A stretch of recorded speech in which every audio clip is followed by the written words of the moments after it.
lancer des business de manche-cailloux, prendre des petits chiffres comme ça, faire des coups de fusil. Moi je suis pas là pour ça.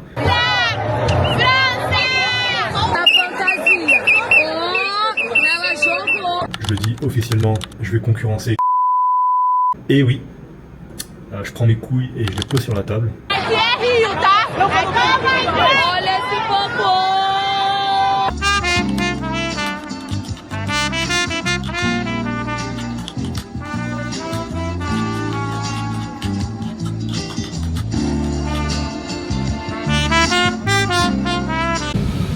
Vous voyez les gars, ça fait les 2 derniers jours là, j'avoue que j'ai un peu une baisse de motivation et j'avais la flemme tout simplement de me lever, de sortir du lit, de venir ici méditer, etc. C'est les 2 premiers jours où ça m'arrive. Moi je suis de retour ici. Quand je revois ce lever de soleil, je me dis que je suis vraiment une merde. Parce que sérieux, qu'est-ce que je suis bien une fois que je suis là. C'est incroyable. Regardez-moi ça, sérieux. C'est incroyable. Comment on peut ne pas être motivé pour voir ça? Franchement, des fois, le corps humain, l'être humain, l'esprit,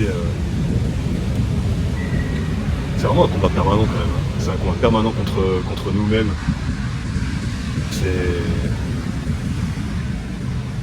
C'est à la fois intriguant, passionnant et casse-couille. C'est vraiment casse-couille de devoir constamment te battre contre toi-même et tout. Bon là le soleil s'est bien levé, je vais commencer ma méditation. Je me serais bien filmé mais je vous avoue que je suis pas très serein à l'idée de laisser ma caméra comme ça les yeux fermés sur la plage. Mais bon, le but de la méditation c'est quand même de prendre un moment pour toi, de te relaxer, de te reconnecter à toi-même. Donc je sais que si je me filme, je vais constamment penser à ça. Donc malheureusement je vais garder ce petit moment pour moi. Petit moment privilégié. Putain, faut que j'aille au barbeur aussi, hein. La barbe ça va pas du tout. En fait la dernière fois que j'allais au barbeur, la première fois c'était pas mal, la seconde fois j'ai essayé un autre barbeur et frère je me suis fait couper par une meuf, donc c'est pas sexiste ou quoi que ce soit, mais force de constater qu'une meuf n'a pas de barbe. Donc j'étais un peu dubitatif, je me suis dit vas-y let's go, hein, on va essayer. Et bah frère ça a pas loupé, hein. Ça a pas loupé.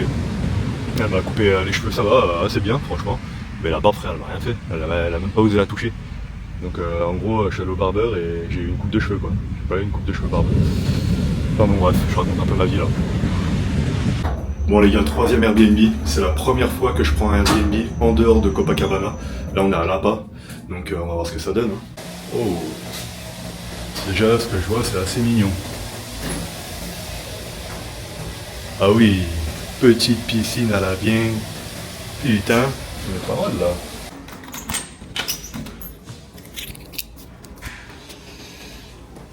Petit Airbnb tranquillo.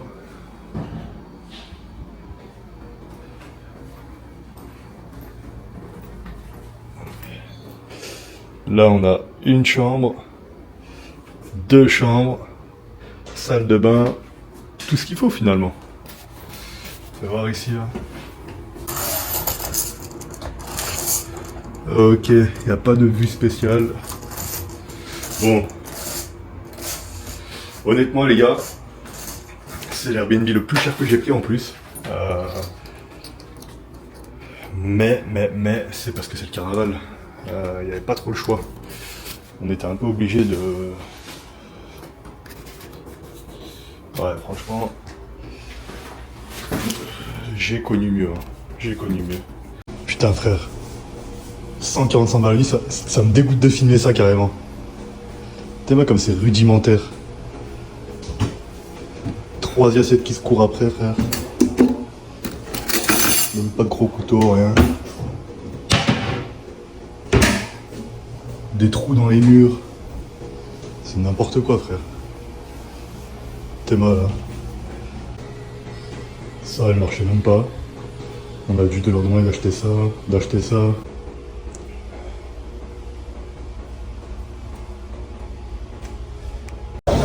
Oh.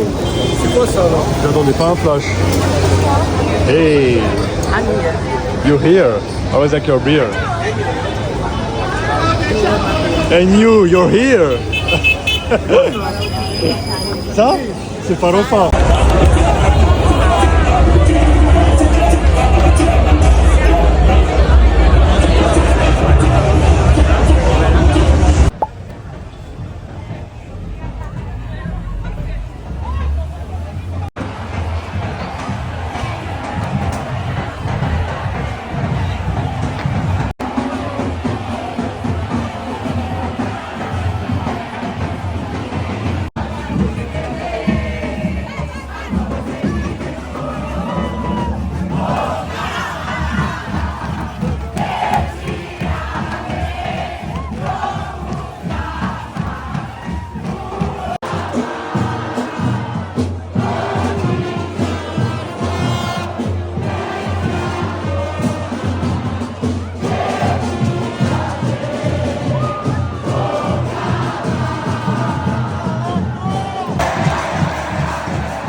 Bon, comme vous avez pu le voir, le carnaval, c'est vraiment un truc de ouf. Là, le bloco allait se terminer, donc j'ai appelé un Uber Moto et je suis parti en direction d'un autre bloco qui se trouvait cette fois au bord de la plage à Copacabana. Coucou mes petits cornichons.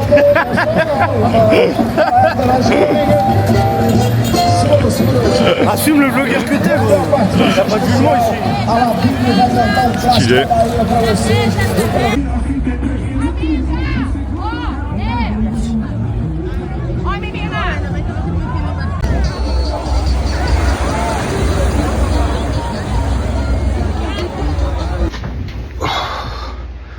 Les gars, le carnaval de Rio, faut être prêt.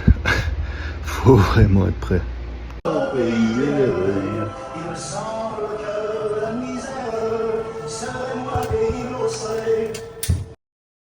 Tranquille la randose, hein, c'est 100 fois pire, c'est que dalle. Oh.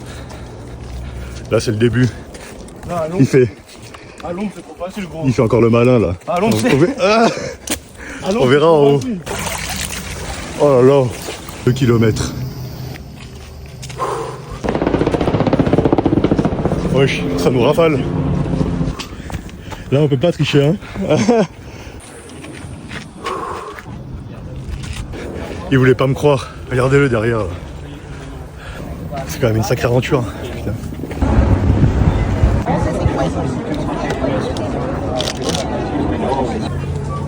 Putain, après l'effort. Hein.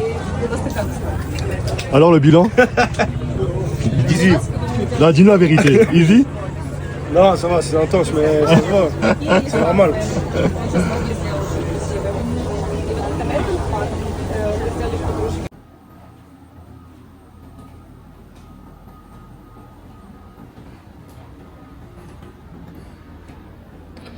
Bon les gars, ça fait un moment que j'avais pas vlogué là. J'ai un ami qui m'avait rejoint pour 2 semaines. Il y avait le carnaval. C'était un peu hardcore. Là, je suis dans mon Airbnb final pour mon séjour à Rio de 3 mois. On peut dire que je suis bien, hein. Franchement, je suis magnifique. En plus, les deux derniers Airbnb que j'avais, ils étaient éclatés au sol. Donc là, je suis vraiment au max du max. Carrément, j'ai même un délire avec 2 écrans et tout, frère. Non, je suis Gucci. Ok les gars, nouvelle journée qui commence. Je suis compétent, je suis bon dans ce que je fais. Je crois en mes projets, je crois en mon potentiel. Ça va le faire. Faut continuer à grimper. On y croit. Let's go. Push it to the limit. Walk along the razor's edge. Don't look down, just keep your head or you'll be finished. Open up the limit. Past the point of no return. Reach the top but... Bon les gars, quoi de neuf? J'ai décidé de me refocus, tout simplement. Où j'en suis actuellement, j'ai un shop de drop qui tourne. J'ai fait à peu près 180 000 balles de CA depuis novembre, donc c'est pas dégueu. Mais j'ai une problématique sur ce shop, c'est que c'est du produit personnalisé.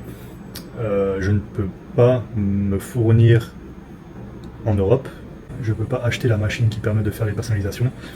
Et donc, résultat des courses, je suis entièrement dépendant ou des fournisseurs, ou des agents, ou des deux. En tout cas, je suis entièrement dépendant de personnes externes à mon business et qui, de plus est, sont en Chine. Et ça, moi, ça me dérange énormément. C'est très compliqué d'améliorer la qualité. C'est très compliqué d'améliorer les délais de shipping, etc. Enfin voilà, de build tout simplement quelque chose qui se valorise, etc. Donc j'ai décidé d'arrêter de focus sur ce shop. Je le laisse tourner tout seul, mais voilà, forcément il fait de moins en moins de chiffres. Et j'ai décidé de repartir en recherche produit. Mais cette fois, je veux vraiment faire les choses correctement. Voilà, j'en ai marre moi, de lancer des business de manche-cailloux.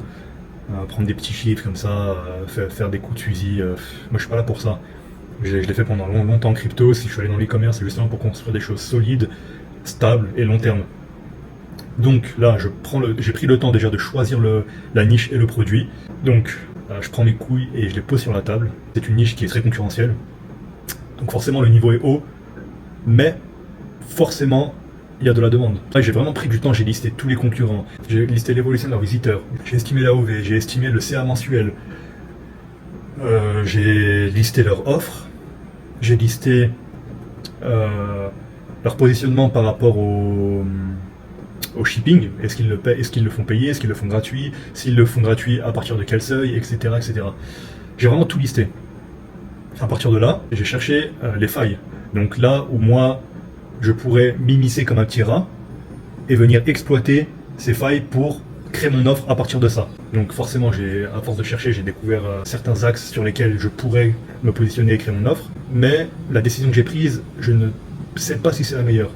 Donc là, ce que j'ai fait, c'est que j'ai tout balancé dans ChatGPT. Maintenant, dans ChatGPT, vous avez la fonction recherche approfondie, donc qui va beaucoup plus profond dans tout ce qui est développement d'idées et synthèse. Et du coup, je vais tout rédiger au clair. Je vais joindre le fichier que j'ai pris le temps de faire lors de ma recherche produits et concurrents. Je vais expliquer clairement ce que je voulais. Et là, à l'heure actuelle, il est en train de me lister tout ça. Franchement, il prend grave de temps, donc on va voir. Le but, il est très simple. En termes de pricing, c'est essayer de me positionner au plus près possible des AOV des plus faibles, parce que forcément, c'est d'un point de vue client, c'est là où c'est le plus avantageux, mais avec une offre irrésistible. Donc en fait, c'est tout simplement me positionner à un meilleur prix, voire au même prix, voire un tout petit peu plus haut, suivant l'offre que j'arrive à faire, mais avec une offre 10 fois meilleure qu'eux, tout simplement. Une valeur perçue énorme. Donc en ajoutant des produits, etc., etc. Donc là, il est en train de me faire la synthèse, ChatGPT, et on va voir ce que ça donne, tout simplement.